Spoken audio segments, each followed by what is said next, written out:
नमस्कार। आरोग्य जीवन यात्रा की हमारी ज़ूम मीटिंग में आप सब योगी आत्माओं का स्वागत है।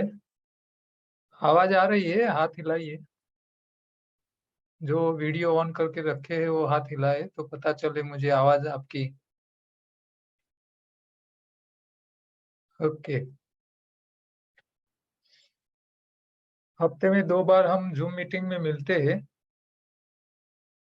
ज़्यादातर तो सवाल लोग कम करते हैं।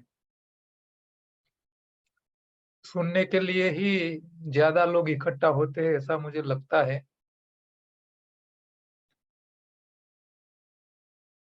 तो बार-बार हम तो एक ही बात बताते रहते हैं कि बीमार पड़ना ये सबसे बड़ा गुनाह है और दवाई खा के जीना वो सबसे बड़ी सजा है।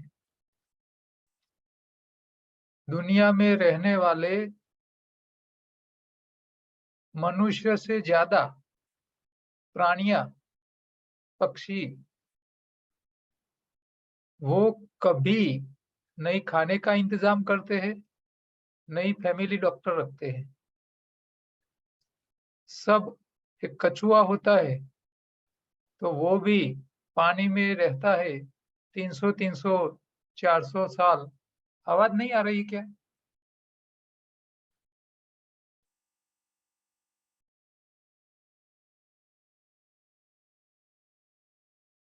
हेलो, आवाज़ आ रही है? ओके। एक बहन जी ने बोला आवाज़ नहीं आ रही है, तो आपका स्पीकर ज़रा चेक कर लीजिए, आपका वॉल्यूम कम होगा। तो कछुए पानी में होने वाली स्पिरुलिना यानी कि ग्रीन कलर की पत्तियाँ जो जिसके पत्ते हमको दिखाई नहीं देते, इतने छोटे होते हैं, जिसको स्पिरुलिना बोलते हैं, वो खा के 300-400 साल जीते हैं। और कोई प्राणी, पशु, पक्षी कभी भी कोई समस्या आती है तो कोई डॉक्टर के पास नहीं जाता। ये बारिश के मौसम में भी आपने देखा होगा, कई कुत्ते जब उसके पेट में गड़बड़ी हो जाती है तो वो घास खा लेते हैं, उल्टी कर लेते हैं, वॉमिट कर लेते हैं और कचरा निकाल देते हैं। तो ये दुनिया के सारे प्राणियों को ये पता चलता है कि भाई आज मेरा पेट खराब है, मुझे आज खाना नहीं है, उसको साफ करने के लिए कुछ जुगाड़ करना है। तो जुगाड़ की पता उनको चल जाता है, क्या जुगाड़ करना है। लेकिन मनुष्य को जुगाड़ का पता नहीं चलता है, वो तुरंत डॉक्टर के पास भागता है। मैं तो बार-बार कहता हूँ कि हमारे देश में जो वेटरनरी डॉक्टर है, जो छोटी खिसकोली से लेके हाथी तक की प्राणियों की सारवार करते हैं, वो खुद जब बीमार पड़ते हैं तो दूसरे डॉक्टर को ढूँढते हैं। तो ये बहुत सोचने वाली बात है। यहाँ जो बातें हमको एजुकेशन में, डॉक्टरी की पढ़ाई में सिखानी चाहिए, वो सिखाई नहीं जाती है।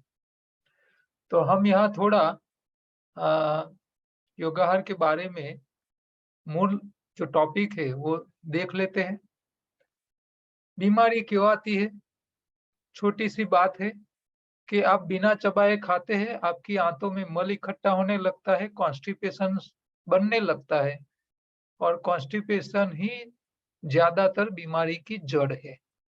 आप चबा-चबा के खाने की आदत डाल दीजिए, 80% बीमारियाँ तो अपने आप ठीक हो जाएगी, आपको पता भी नहीं चलेगा, धीरे-धीरे खत्म हो जाएगी। जो लोग कॉन्स्टिपेशन के शिकार हैं, वो लोग एनीमा का प्रयोग करें, जो लोग बीमार हैं, वो भी एनीमा का प्रयोग करें, सादे पानी का एनीमा लें, बीमारी ठीक ना हो जाए तब तक। या तो नहीं ले सकते हैं, तो त्रिफला मार्केट में अवेलेबल होता ही है, आयुर्वेद डॉक्टर बोलते ही है, त्रिफला हर रोज लिया करो। या तो मल शुद्धि भी आती है जो जरा स्ट्रांग होती है, उससे आंतों की सफाई रखो।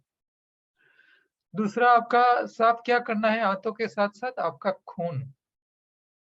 हमारे शरीर में 5 लीटर एवरेज खून होता है जो लिक्विड स्वरूप है, घूमता रहता है 24 घंटा। तो हम जो खुराक खाते हैं वो खून में जाता है, बचा हुआ कचरा मल के रूप में बाहर निकलता है आंतों से, बड़ी आंत से।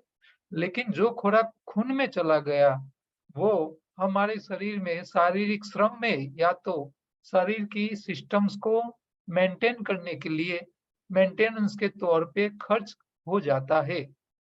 तो जो खुराक डाइजेस्ट हो गया वो खर्च हो जाना चाहिए, लेकिन हम खाते हैं ज्यादा, मेहनत कम करते हैं, तो जो डाइजेस्ट हो गया है, जो खुराक खून में पहुंच गया है वो खर्च नहीं होता है, फिर वो कचरा बन जाता है।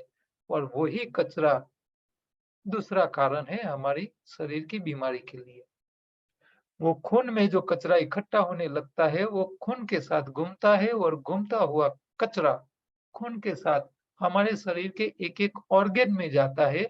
और जहां जो ऑर्गन में जैसा कचरा इकट्ठा होता है वैसा बीमारी की स्टार्ट हो जाती है। जैसे कि किडनी में कचरा होने इकट्ठा लगता है तो किडनी में स्टोन बनने लगता है, पैंक्रियाज में कचरा इकट्ठा होने लगता है तो डायबिटीज जैसी बीमारी आती है, आपके हृदय में कचरा इकट्ठा होने लगता है तो ब्लॉकेज होने लगते हैं, आपके लीवर में कचरा इकट्ठा होने लगता है तो आपका लीवर फैटी लीवर हो जाता है, आपके खून में प्रोटीन युक्त कचरा ज्यादा हो जाता है तो वो जरा जल्दी सड़ जाता है, तो वो खुराक का कचरा आपको वायरल इन्फेक्शन भी करता है, सर्दी जुकाम बुखार से। तो ये खून का कचरा हर रोज साफ हो जाए इसके लिए जो मेहनत नहीं करते हैं इन लोगों को हम एडवाइस देते हैं कि वो लोग हर रोज 24 में से 16 घंटा फास्टिंग करे, 8 घंटे के बीच में ही खाए। इससे उनका खून हर रोज साफ रहेगा। खून की सफाई बहुत जरूरी है। लोग प्रयोग करते हैं, खाना बदल देते हैं, लेकिन खाने का टाइमिंग सही नहीं रखते हैं, तभी भी उनको परिणाम मिलता नहीं है, रिजल्ट नहीं मिलते हैं। तो खाने का समय जो है वो 8 घंटे के बीच में ही रहना चाहिए। मान लो आप सुबह में 10 बजे खाना चालू करते हो तो 10 प्लस दूसरे 8 घंटे यानी कि शाम को 6 बजे तक खाइए। 11 बजे चालू करते हो तो शाम को 7 बजे खाने की छूट है, 12 बजे चालू करते हो तो रात को 8 बजे तक खाने की छूट है। जो भी खाना है वो 8 घंटे के बीच में खाना है, बाकी 16 घंटा खाना-पीना छोड़ देना है। यानी कि लंघनम करनी है, हर रोज उपवास करना है 16 घंटे का। इसमें आप सुबह में कितने बजे उठे उससे कुछ लेना-देना नहीं है, आपका टाइम आपको सेट करना है। कई लोग सुबह से खाना चालू करते हैं, कई लोग दोपहर के बाद खाना चालू करते हैं, वो आपके ऊपर डिपेंड है कैसे करना है। यानी आपकी खून की सफाई के लिए हर रोज इंटरमीडिएट फास्टिंग करना जरूरी है, जिसको आयुर्वेद बोलता है लंगनम परम औषधि। तीसरी शरीर की सफाई क्या कब होती है? जब जब तक आपको भूख नहीं लगती है तब तक खाना नहीं। ये भी ध्यान रहे, आपने पहले से शरीर में ऑलरेडी ज्यादा खाना खा करके कचरा ज्यादा इकट्ठा करके रखा है और आपको 2 दिन तक भी भूख नहीं लगती है, तो 2 दिन तक खाना नहीं है। ये भी आप ध्यान रखो। कुदरत का एक नियम है, जब भी कोई भी प्राणी के शरीर में जब गड़बड़ी हो जाती है, कोई बीमारी हो जाने शुरू हो जाती है, तब कुदरत वही प्राणी के जो बीमार प्राणी है उसकी भूख और प्यास दोनों छीन लेता है। भगवान ने व्यवस्था करके रखी है, हमारा ध्यान भगवान खुद रखता है। आपका भूख और प्यास दोनों छीन लेता है जब आप बीमार होते हो। तो आपको जब तक भूख नहीं लगती है तब तक खाना नहीं है, चाहे पूरा दिन निकल जाए, दूसरा दिन निकल जाए, नहीं खाओ। तो बिना भूख का भोजन करोगे तो वो जहर बने। अब जो 8 घंटे के बीच में खाना है तो क्या खाए? तो भगवान ने शाकाहारी प्राणियों के लिए खुद भगवान ने भगवत गीता में बताया है कि मेरा खुराक पत्रम फलम पुष्पम तोयम, यानी पत्ती, फूल, फल और पानी, ये मेरा खुराक है। हर शाकाहारी प्राणी का खुराक यही है। तो हमको पत्ती, फल फूल और पानी, ये 4 खुराक हमको खाने हैं, लेकिन उसको पकाना नहीं है। मैक्सिमम जो लोग बीमार है वो बिना पकाया खाए, बीमार नहीं है वो भी आधा कच्चा खाए, आधा पकाया खाए। इसमें हरी पत्ती हमारे लिए सबसे उत्तम है, क्योंकि हरी पत्ती में सबसे ज़्यादा न्यूट्रिशन होते हैं और हरी पत्ती में हरा रंग होता है जिसको हम क्लोरोफिल बोलते हैं। वो क्लोरोफिल जब पत्तियों में होता है, तब सूर्य प्रकाश का अग्नि, हवा में से कार्बन डाइऑक्साइड, जमीन का जल और जमीन का खाद, यानी कि अग्नि, वायु, जल और भूमि, ये 4 तत्व इकट्ठा करके वनस्पति के लिए खुराक बनाता है। वही खुराक में से नई पत्ती, नए फल-फूल लगते हैं।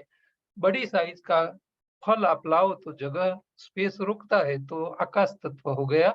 ऐसे 5 तत्वों का इस्तेमाल करके क्लोरोफिल जो हरा रंग का होता है, वो पत्तियों में होता है, वो वनस्पति के लिए खुराक तैयार करता है। वही खुराक शाकाहारी प्राणी खा के जिंदा रहते हैं। हम भी जो खाते हैं वो तैयार कौन करता है? क्लोरोफिल। वो क्लोरोफिल हमारे शरीर में जब आता है, तब नेचुरल हीमोग्लोबिन में कन्वर्ट हो जाता है और उसका काम है खुराक में से अग्नि, वायु, जल, भूमि और आकाश, पांचों तत्वों को रिलीज करने का काम नेचुरल हीमोग्लोबिन करता है। तो हमारे शरीर में नेचुरल हीमोग्लोबिन जितना ज्यादा रहेगा, उतना हमारे शरीर की सिस्टम्स अपडेट रहेंगे, मेंटेन्ड रहेंगे, इसमें खामियां पैदा होगी नहीं। तो हमारी शरीर की सारी सिस्टम काम करती रहे, रिपेयरिंग होता रहे, उसके लिए जो सामान चाहिए वो भी पत्तियों में से मिलेगा। उसके लिए जो कारीगर चाहिए, जिसको हम क्लोरोफिल बोलते हैं, वो भी हरी पत्तियों का ही बनेगा, हरा रंग का। तो हमारा खुराक, वो बीमार न हो या बीमार हो, सबके लिए हरी पत्ती कंपल्सरी होनी चाहिए खुराक में। खुराक जो खाना है उसके नियम भी है। चबा-चबा के खाना हर शाकाहारी प्राणी को कंपल्सरी भगवान ने बताया है। तो आपको जो भी खाना खाना है, उसको चबा-चबा के खाना है। जैसे हम गाड़ी रखते हैं, हम गाड़ी खुद नहीं चला सकते हैं, तो ड्राइवर का इंतज़ाम कर लेते हैं। तो आप चबा के नहीं खा सकते हो, तो आपको फिर मिक्सर का इंतज़ाम करना चाहिए। आप जो भी खाओ, वो जूस होके, रस होके जाना चाहिए। आप सीधी चीज़ खाते हो तो मुँह में रख के इतना चबाओ कि वो रस हो जाए। जितना खुराक मुँह में रखो, उतनी मुँह की सलाइवा इकट्ठा हो जाए, फिर उसको पियो। आप नहीं कर सकते हो, तो जो चीज़ खा रहे हो, फल है, सब्ज़ी है, कंदमूल है, दालें है, अंकुरित जो भी है, उसको आप क्रश करके खाइए, उसका चटनी बनाइए, उसका जूस बना के खाइए। पकाया हुआ खुराक में न्यूट्रिशन खत्म हो जाते हैं। पकाए खुराक एसिडिक बन जाता है। शाकाहारी खुराक, शाकाहारी प्राणी का खुराक अल्कलाइन रहना चाहिए। इसीलिए आधा से कम पकाया खुराक खाना चाहिए हर व्यक्ति को, जो बीमार नहीं है। जो बीमार है, वो तो 25% से कम पकाया खाए, बाकी 75% कच्चा ही खाए जो अल्कलाइन है। जंतुनाशक जब भी गर्म होते हैं, वो ज़्यादा ताकतवर होते हैं। इसके लिए हमको जंतुनाशक वाली कोई भी खुराक को पका के नहीं खाना चाहिए। एनिमल प्रोडक्ट जो बीमार है वो लोग तो छोड़ ही दें, जो बीमार नहीं है वो लोग सिर्फ दही या मक्खन ही खाए, दूध, चाय, कॉफ़ी छोड़ दें। तो ये 8 टॉपिक का चित्र हम यहाँ आप देख रहे थे। अब दैनिक दिनचर्या कैसी रहनी चाहिए? तो सुबह में जो लोग बीमार है वो मल त्याग करने के बाद एनिमा ले ले, बीमार नहीं है वो नहीं लेंगे तो चलेगा। सुबह-सुबह में आप योगा करते हो तो सुबह का नाश्ता करने की छूट है, योगा एक्सरसाइज नहीं करते हो तो दोपहर तक उपवास करो। दोपहर को खाना चालू करो और दोपहर से शाम के बीच में आप हरी पत्ती, सब्जी, फल, अंकुरित दालें, या बीन्स, जो भी आपको अच्छा लगे। तो ऐसे सूखे मेवे भी भिगोए हुए आप खाएँ, पकाया हुआ मत खाइए। रात का एक बार पकाया खाना है, तो इसमें आप 25% लिटिल मिलेट का प्रयोग कर सकते हो। 75% आपको बिना कुकर के पकाए हुए कच्चे पक्के सब्जी आप खा सकते हो। जो बीमार है वो डेयरी प्रोडक्ट छोड़ दे, जो बीमार नहीं है ये लिटिल मिलेट के साथ दही थोड़ा-सा या छाछ ले सकते हैं। अब हमारे शरीर के लिए 5 प्रतिज्ञा सबको लेनी चाहिए। ये 5 प्रतिज्ञा बहुत काम करती है, आपको अद्भुत रिज़ल्ट देगी। ये प्रतिज्ञा क्यों लेना है? क्योंकि प्रतिज्ञा लेने से हमारा सबकॉन्शियस माइंड, जो आपको दिखता नहीं है, लेकिन वो सबकॉन्शियस माइंड को आप हर रोज़ याद दिलाते हो कि भई मुझे पूरे जीवन में क्या करना है। ये याद दिलाने के लिए हर रोज़ उठ के उसको ये 5 प्रतिज्ञा आप हर रोज़ रिपीट कीजिए। तो ये 5 प्रतिज्ञा सबकॉन्शियस माइंड आपकी याद रखेगी, फिर आपके शरीर को क्या कैसे-कैसे ठीक रखना है, वो सारा काम वो खुद सँभाल लेगा। तो ये क्या है?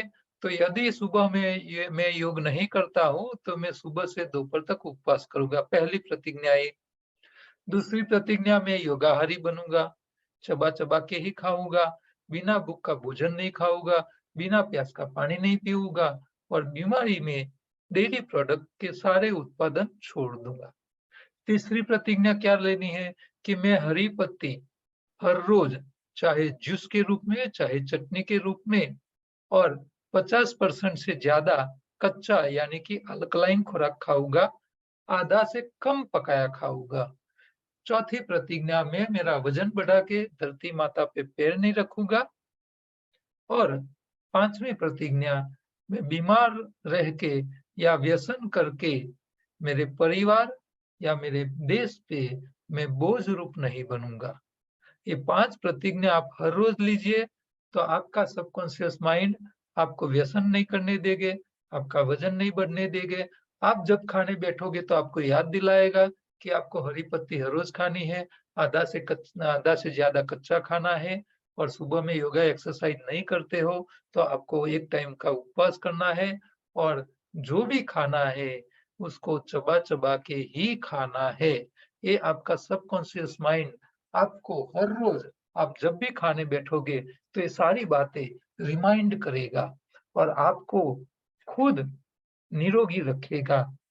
ये प्रूवन बातें हैं क्योंकि सबकॉन्शियस माइंड जो हमारे शरीर में, हमारे जीवन में जो बेनिफिट देता है, वैसा बेनिफिट शायद आपका कोई साथीदार आप खुद नहीं दे सकते। सबकॉन्शियस माइंड ही हमारा जीवन का रास्ता तय करता है। तो आपके सबकॉन्शियस माइंड को पावरफुल बनाइए, उसको हर रोज़ याद दिलाइए कि मुझे ये 5 प्रतिज्ञा का पालन करना है। तो ये छोटी बातें योगाहार की थी।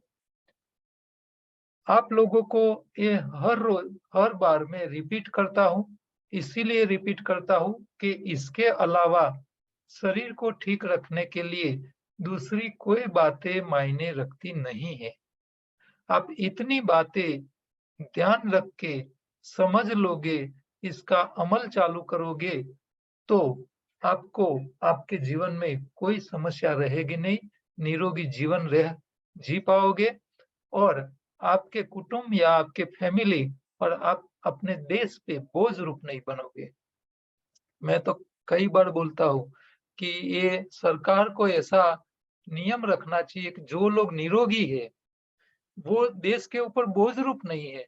वो प्रोडक्शन ज़्यादा करते हैं, अपने शरीर को सँभाल के रखते हैं, तो वो लोग बीमार नहीं है इसके लिए उन लोगों को सरकार को फैसिलिटी ज़्यादा देनी चाहिए, इनकम टैक्स में छूट ज़्यादा दे देना चाहिए, तो लोग हेल्थ कॉन्शियस बन जाए। जो बीमार है उसके वो तो लोड है, सरकार के ऊपर बोझ रूप है, वो हमारा इनकम टैक्स जो लोग पे करते हैं, वही लोग खा जाते हैं, हॉस्पिटल में एडमिट होने वाले। क्योंकि वो अपने शरीर को सँभाल नहीं पाते हैं और सरकार के ऊपर बोझ रूप बन जाते हैं और हम लोग बोलते रहते हैं सरकार कुछ नहीं कर, अरे आप खुद कुछ नहीं कर रहे हो तो सरकार आपके लिए क्या करेगी? सरकार के ऊपर ये बोझ रूप है। तो सरकार को जो निरोगी लोग हैं, हेल्थ कॉन्शियस लोग हैं, उन लोगों के ऐसे छूट-छाट देनी चाहिए तो लोग लाभ के लिए भी अपने शरीर को ठीक रखने के लिए थोड़े जागरूक हो जाएंगे।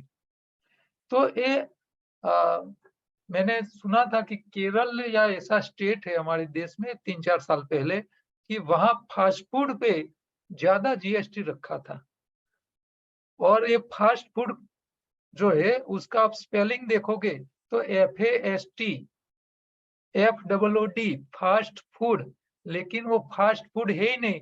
हम बोलते हैं फास्ट फूड लेकिन लिखते हैं fat fat food. Fatty fat food है, वो फास्ट फूड नहीं है, फैट फूड है। तो जो चर्बी वाला जो खुराक है इसमें एस जो है वो काम का ही नहीं है। FAST में फास्ट में फैट फूड ही है। तो फैट फूड के ऊपर सबसे ज्यादा जीएसटी होना चाहिए। हाँ, लोग उसको टैक्स पे करके खाए, पैसा खर्चे, सरकार को दे, फिर बीमार पड़े तो वही पैसे से सरकार उसका इलाज करेगी। हाँ, तो सरकार के ऐसे छोटे-छोटे नियमों का ध्यान रखना चाहिए। अब हम जिन लोगों ने हैंड रेज़ किए हैं, जिनको कोई क्वेश्चन है, उन सब लोगों के साथ क्वेश्चन आंसर रखेंगे। जिसको कोई क्वेश्चन है, उन्होंने अपने हैंड रेज़ तो करके रखे हैं। चिंतन भाई जोशी है, फिर हेल्थ फर्स्ट नाम का कोई हैंड रेज़ किया हुआ है, सौरभ भी है और डीएसपी है। ये एक-एक करके बोले, पहले चिंतन भाई बोलेंगे, बोलिए। हेलो सर, मुझे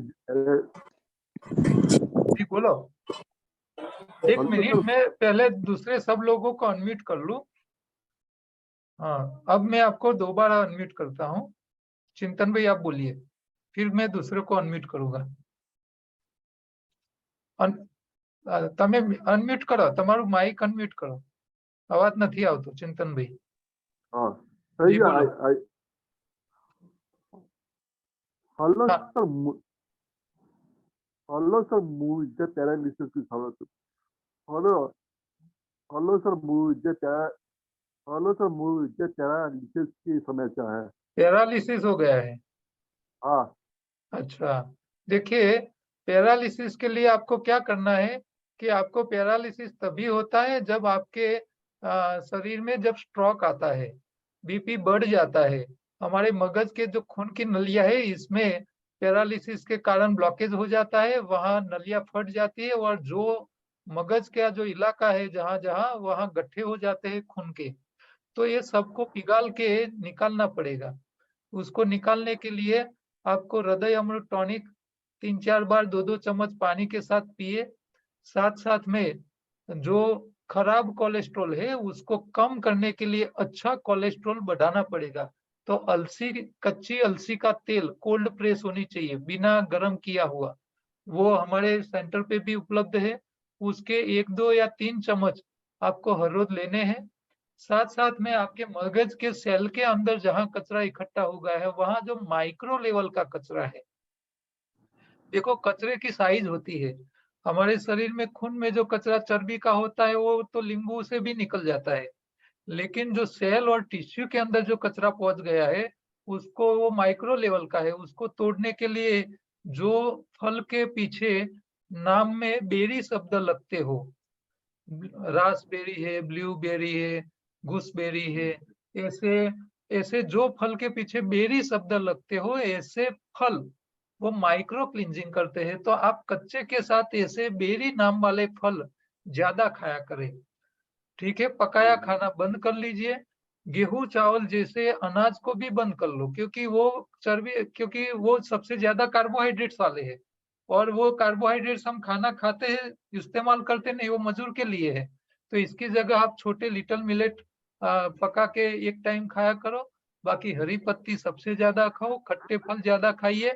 ये हृदय अमृत टॉनिक का इस्तेमाल कीजिए।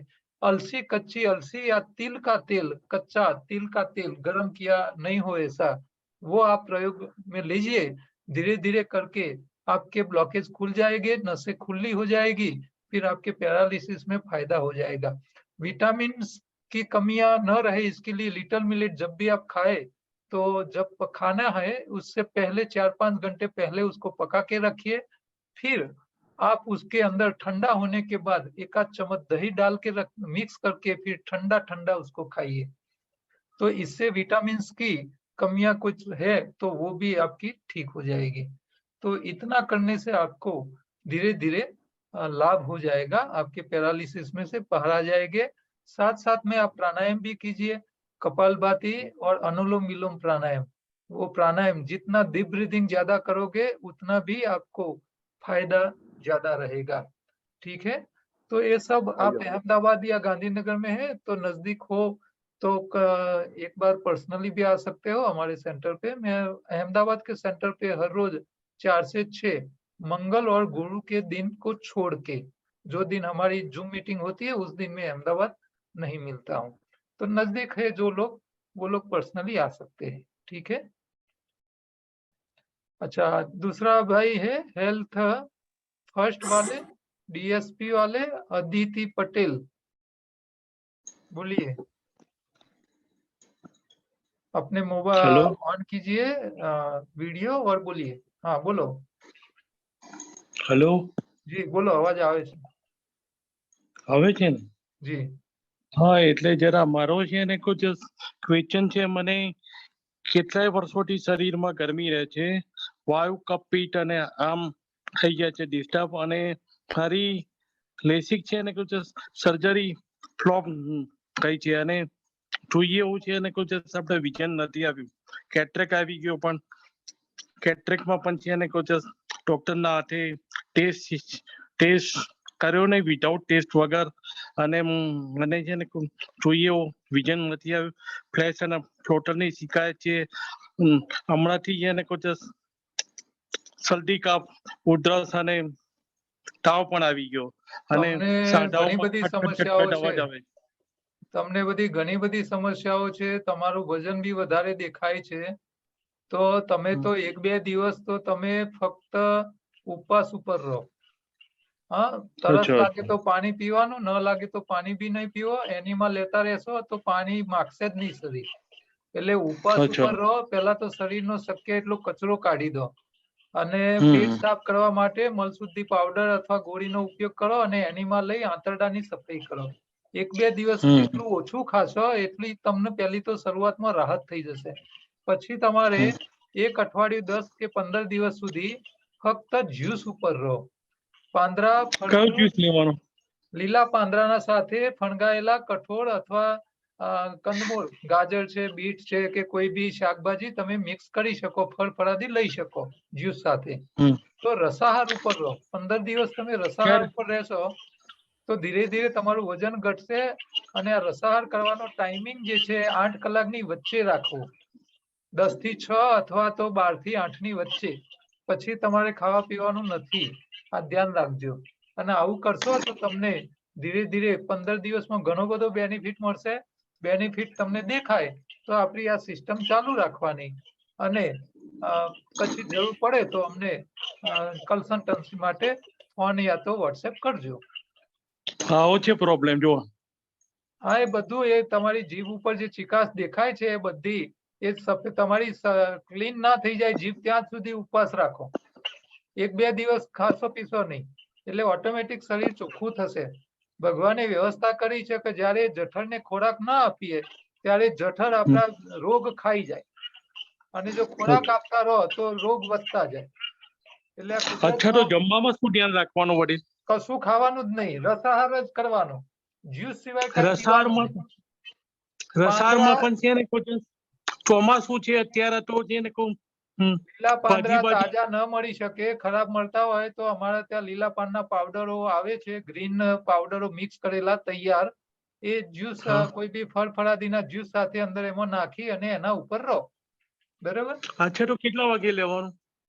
તમારે ટાઈમ નક્કી કરવાનો કે ભાઈ 10 વાગે પહેલો જ્યુસ લીધો તો સાંજે 6 વાગ્યા સુધીની વચ્ચે લેવાના। 8 કલાકની વચ્ચે અચ્છા. લેવાના, બાકી 16 કલાક કાંઈ નહીં લેવાનું 24 કલાકમાં. અચ્છા અચ્છા બરોબર છે. અચ્છા અને તરસ લાગે તો જ આ જ્યુસ બી પીવાના, તરસ ના લાગે તો જ્યુસ બી નહીં પીવાના. અચ્છા અચ્છા અચ્છા. હા, અને થોડા થોડા પીવાના, જેટલો જ્યુસ પેટમાં જાય એટલી મોઢાની લાળ સાથે ઉતરે એવું ધ્યાન રાખવાનું. હમ. અને ઉપવાસ કેવી રીતે કરવાના એમ કહો મને. આ મેં કીધું તમે ઉપવાસમાં તો તમારે કશું ખાવા પીવાનું જ નથી, જ્યુસ બી પીવાના નથી. તરસ અચ્છા લાગે તો થોડું પાણી પીવાનું, કોગળા કરવાના, પણ કશું ખાશો પીશો નહીં. 1-2 દિવસ આ રીતે ગરમ કાઢી પાણી. નાખો. જે રીતે હોસ્પિટલમાં એડમિટ થયા હોય તો આપણે પલંગમાં હમ. પડી રહેવાનું, ઘરે આરામ કરવાનો. બરાબર. બરાબર. હા, ઉપવાસ કરવાથી કઈ નુકસાન કશું નથી, ફાયદો જ થાય. એટલે હમ. શરૂઆતમાં ઉપવાસ કરશો ને તો તમને રિઝલ્ટ વધારે જલ્દી મળશે અને હા. ઝડપથી મળશે. બરાબર. અને મારી જે ઓળખાણ પડી તમને તમારો ફેસ. વોટ્સએપ ઉપર આપણે મળીએ છીએ. અચ્છા. જીગરભાઈ. Okay okay. હા. હા, સરસ. અને આપણે છે ને કોઈ જસ્ટ આયુર્વેદિક નો બી છે ને કોઈ લેવાનો છે. એક્સપર્ટોની સાથે આપણે આયુર્વેદિક ની સાથે નેચરોપેથી કમ્બાઈન કરવાનો છે આપણે. કોઈ ટ્રીટમેન્ટ વાળો પોતાના ટ્રીટમેન્ટના પૈસા ગુમાવવા તૈયાર ના થાય. દરેક ડોક્ટર સારવાર કરીને જ પૈસા લઈ શકે. સારવાર ના કરે, દવા ના આપે, ટ્રીટમેન્ટ ના કરે, કોઈ પદ્ધતિનો ઉપયોગ ના કરે તો એને પૈસા મળે નહીં. એટલે આપણે એવી અપેક્ષા નહીં રાખવાની કે ડોક્ટરો આપણા સાથે જોડાય. આપણે આપણી જાતને સાચવતા શીખી લેવાનું. લોકોને જે કરવું હોય કરે.